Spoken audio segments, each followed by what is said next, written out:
আসসালামু আলাইকুম, আমার নাম হচ্ছে উর্মি আক্তার। আমি এখন একজন স্টুডেন্ট। আমি 2025 আমি এইচএসসি এক্সাম দিব। মূলত আমি সিলেট সরকারি মদনমোহন কলেজের স্টুডেন্ট। আমি এখন পর্যন্ত ইনকাম করছি $600 প্লাস। আর আমি মূলত দুটো কোম্পানির মাঝে ইনভলভ করতেছি। আমার $600 প্লাস।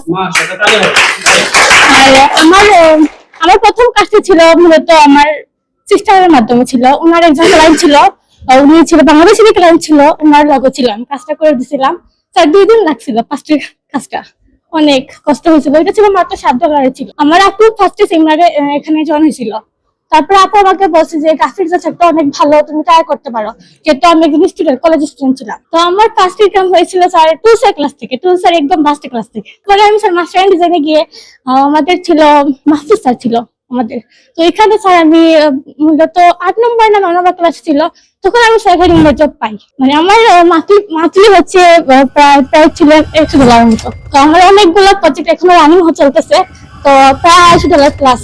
এখনো টাকা পাইনি, বাট আমি এখনো পাবো, মানে মাসের শেষে পাবো স্যার। তো আমাদের অনেক সাপোর্ট করছে ফ্যামিলি, যেমন দুই বোন ছিলাম একসাথে, তো অনেক সাপোর্ট ছিল। সাপোর্টের কারণে স্যার মানে এখানে আসতে পারছি। আর মূলত হচ্ছে স্যার স্কিল থাকলে আমার কাছে লাগে অনেক বড় বড় প্রজেক্ট গুলো স্যার কমপ্লিট করা যায় ইজিলি। সবাই আমার জন্য দোয়া করবেন যেন আমি অনেকটা বড় পর্যায়ে যেতে পারি, এটাই চাই সবার থেকে।